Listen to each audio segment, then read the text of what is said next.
दोस्तों आज की क्लास में पढ़ने वाले हैं कंस्ट्रेंट असाइनमेंट प्रॉब्लम के बारे में। यानी ऐसी असाइनमेंट प्रॉब्लम जिसमें कुछ ऐसे पॉइंट्स होंगे जिसमें हमें रेस्ट्रिक्टेड कर दिया जाएगा और हमें उन पॉइंट्स को ध्यान रखते हुए फाइनल आंसर लेकर आना है, यानी हंगेरियन मेथड को यूज़ करके ऑप्टिमम सॉल्यूशन किसी भी असाइनमेंट प्रॉब्लम का करना है। तो आज की जो क्लास है उसमें हमें एक ऐसी ही प्रॉब्लम मिली हुई है जिसमें कंस्ट्रेंट कुछ वैल्यूज़ दी गई हैं और उसे हमें फाइनल आंसर तक लेके जाना है। तो सबसे पहले बात कर लेते हैं प्रॉब्लम के बारे में।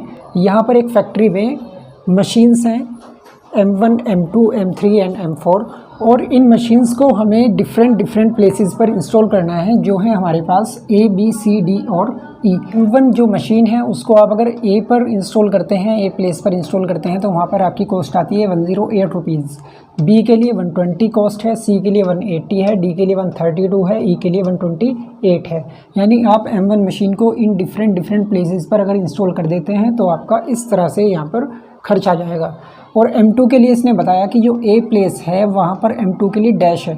ये जो डैश है यही कंस्ट्रेंट है, यही कंस्ट्रेंट एक प्लेस हो गया। इसका मतलब ये हुआ कि M2 को आप A प्लेस पर इंस्टॉल नहीं कर सकते हैं और B पर अगर आप इसको इंस्टॉल करेंगे तो 132 होगा, C के लिए 168 होगा, D के लिए 144, E के लिए 84। ये कॉस्ट इसकी हो जाएगी। M2 मशीन को आप A प्लेस पर इंस्टॉल नहीं कर सकते हैं क्योंकि यहाँ पर रेस्ट्रिक्टेड इसके लिए एरिया कर दिया गया है, यानी इस प्लेस पर M2 मशीन को आप इंस्टॉल नहीं कर सकते हैं, कंस्ट्रेंट वैल्यू है। और M3 के लिए जो वैल्यू है वो C प्लेस के लिए वो कंस्ट्रेंट है, यानी आप इन दोनों जगह पर इन दो मशीनों को इंस्टॉल नहीं कर सकते हैं। अब बात आती है इसमें कि इस क्वेश्चन को हमें सोल्व कैसे करना है। सबसे पहली बात जो मैंने आपको पहले हर क्लास में बताई है कि आपको सबसे पहले देखना है कि सभी जो रो और कॉलम हैं क्या वो इक्वल हैं या वो अनबैलेंस्ड हैं।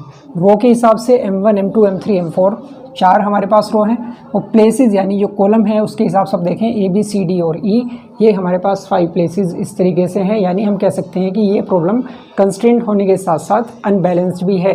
तो हमें सबसे पहले इसमें क्या करना होगा, इन दोनों को बैलेंस करना होगा।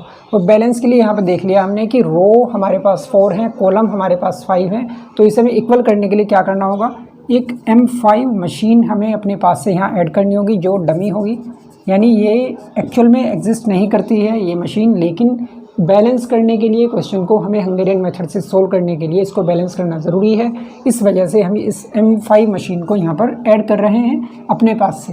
अब बात आती है इसमें इसकी वैल्यू को लिखने के लिए। तो जब ये मशीन ही नहीं है तो इसकी कॉस्ट भी कुछ नहीं होगी और वो हम लिख देंगे यहाँ पर सभी जगह पर 0।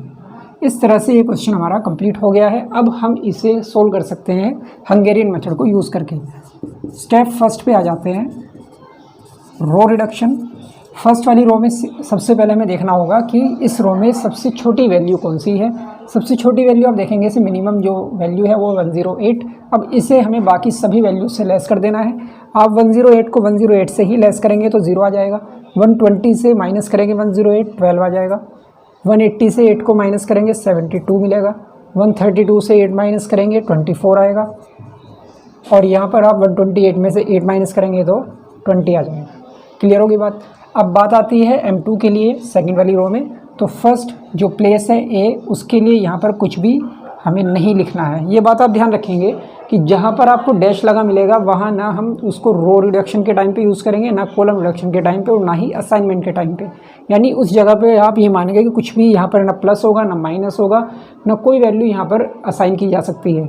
तो आप इसको ऐसे ही लिखा रहने देंगे और साथ साथ ये भी कर सकते हैं कि आप इस डैश की जगह पर इनफाइनाइट का साइन भी लगा सकते हैं। ऐसा भी आप यहाँ पर कर सकते हैं। M2 के लिए हमें देखना है इस रो में सबसे छोटी वैल्यू क्या है। यहाँ पर तो कुछ नहीं है, लेकिन जो बाकी 4 प्लेसेस हमारे पास रिमेनिंग है उसमें मिल रहा है 84।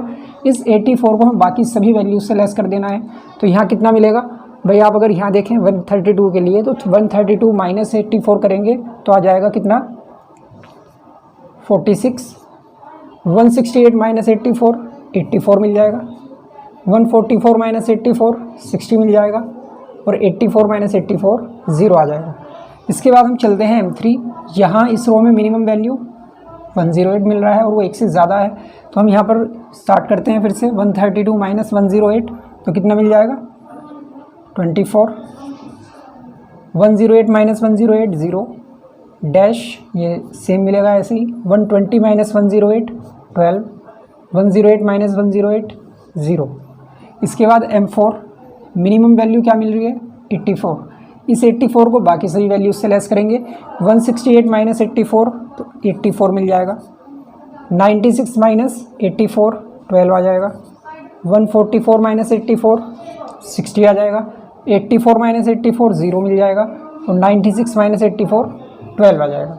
तो ये हमने 4 जो एक्चुअल मशीन्स थी उनका हमने रो रिडक्शन कर दिया है। अब बात आती है लास्ट में। अब यहाँ देखेंगे आप सब कुछ 0 है तो कुछ भी चेक करने की ज़रूरत नहीं है, सब कुछ हम यहाँ पर सेम लिख देंगे। इस तरह से फर्स्ट वाला स्टेप हमने कंप्लीट कर लिया, रो रिडक्शन कंप्लीट हुआ।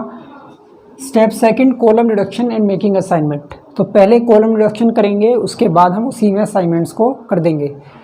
रो रिडक्शन के बाद जो टेबल आई है इसी को हमें आगे बढ़ाना है, तो कर लीजिए इसको। फर्स्ट कॉलम के हिसाब से चेक करेंगे, सबसे जो मिनिमम वैल्यू है वो क्या है, यहाँ 0 है। अब जब भी 0 आ जाएगी तो हमें उसको 0 को सभी से लेस करना होगा, जिस तरह से हमने रो में देखा था। अब जहाँ पे आप देखेंगे तो यहाँ भी आपको 0 मिल रहा है मिनिमम, और 0 को आप किसी वैल्यू से लेस करेंगे तो सब कुछ हमें सेम मिल जाएगा।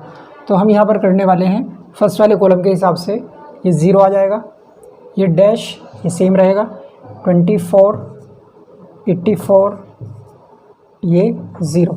अब बी के लिए चेक करेंगे तो यहाँ पर क्या है, यहाँ भी मिनिमम वैल्यू 0 है। अब 0 के हिसाब से आप सारी वैल्यूज़ को देखेंगे तो सब कुछ सेम आ जाएगा।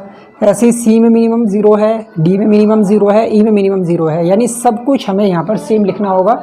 स्टेप सेकंड हमने कंप्लीट कर लिया है। इस स्टेप में जो सारी वैल्यूज़ हमें रो रिडक्शन के बाद मिली थी उन्हीं सभी वैल्यूज़ को हमें एज इट इज़ लिखना पड़ा। वजह यह है कि इसमें हमें हर कॉलम में मिनिमम वैल्यू 0 मिल रही थी, और 0 को आप जब किसी भी वैल्यू से लेस करते हैं तो वो सब कुछ सेम आ जाता है। इसी वजह से हमने इस टेबल को एज इट इज़ लिख लिया है जैसे यहाँ पर थी। अब हम इसमें अगले स्टेप की तरफ बढ़ते हैं, जिसमें हम करने वाले हैं असाइनमेंट्स। और असाइनमेंट्स के लिए मैंने आपको बताया था कि हमें पहले रो के हिसाब से और फिर कॉलम के हिसाब से उनको करना होगा। चेक कर लेते हैं कि फर्स्ट वाली रो में क्या हमें सिंगल 0 मिल रही है या नहीं मिल रही है। हमने देखा यहाँ सिंगल 0, हाँ फर्स्ट वाली रो में सिंगल 0 है। हमने वहाँ असाइनमेंट किया, और वो 0 जिस कॉलम में है क्या उसमें कोई और 0 है, हाँ है, हमने उसे क्रॉस किया। अब मशीन 2 के लिए जो सेकंड रो है क्या उसमें सिंगल 0 है, हाँ मिल गई। और वो रो जिस कॉलम में है वहाँ कोई और 0 है, वो है, हमने उसको क्रॉस कर दिया। मशीन 3 के लिए जो हमारी रो है उस रो में देखेंगे क्या सिंगल 0 है, हाँ है। वो जिस कॉलम में है वहाँ पर हमने उसको बाकी और 0 को कैंसिल करना है, हमने कर दिया। M4 के लिए सिंगल 0 देखेंगे, हाँ है, यहाँ हमने असाइनमेंट किया, और ये जिस कॉलम में है वहाँ पर और 0 हमने कैंसिल कर दिया। इसके बाद मशीन 5 के लिए देखेंगे सिंगल 0, आप देखेंगे यहाँ पर सिंगल 0 है, अवेलेबल है, और हमने जहाँ ये 0 असाइन किया है उसको देखेंगे कि क्या उस कॉलम में कोई और 0 है, नहीं है, होगा तो उसे कैंसिल कर देंगे। अब चेक करेंगे क्या सभी 0 असाइन हो गई हैं या क्रॉस हो गई हैं।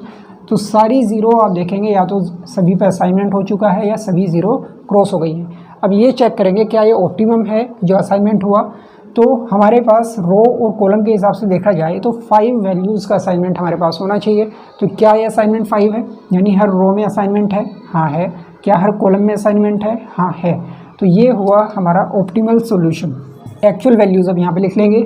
M1 को असाइन किया गया M1 टू A, M2 को असाइन किया गया E, M2 to E, M3 को असाइन किया गया B, M3 to B, M4 को मिला है D, M4 टू D, और डमी यानी M5 को मिला है C, M5 to C। Actual values लिखने के लिए हमें देखना होगा मेन जो इसकी टेबल थी उसमें सभी वैल्यूज़ को।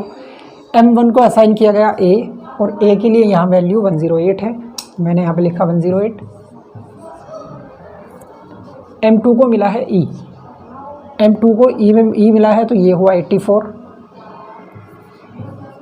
M3 को मिला है B, M3 के B में देखेंगे 108। M4 को मिला है D, M4 के D में वैल्यू है 84। और M5 को मिला है C, M5 में सभी जगह पर 0 है तो यहाँ पर हम इसको 0 लिख देंगे, ये डैश लगा देंगे क्योंकि ये डमी है, इसकी कोई वैल्यू वैसे भी नहीं होती है। तो इसको ऐड कर लेते हैं, टोटल वैल्यू आ गई है 384। अब इसको हम कह सकते हैं कि ये ऑप्टिमम सॉल्यूशन है इस प्रॉब्लम का। यहाँ पर 384 की कॉस्ट आई है मिनिमम, यानी आप जब इन चारों मशीन्स को इन सभी जगह पर इंस्टॉल करेंगे तो इंस्टॉल करने की जो मिनिमम कॉस्ट है वो आएगी 384। तो ये थी आज की एक प्रॉब्लम जिसमें हमने एक नया पॉइंट सीखा है। वो क्या था? Constraint assignment problem. Constraint assignment problem जिसके बारे में बता चुका कि एक ऐसी प्रॉब्लम है जिसमें हमें कुछ एरियाज़ को, कुछ प्लेसेस को रेस्ट्रिक्टेड कर दिया गया है और उन रेस्ट्रिक्टेड एरिया में हमें कोई भी वैल्यू नहीं मिलेगी।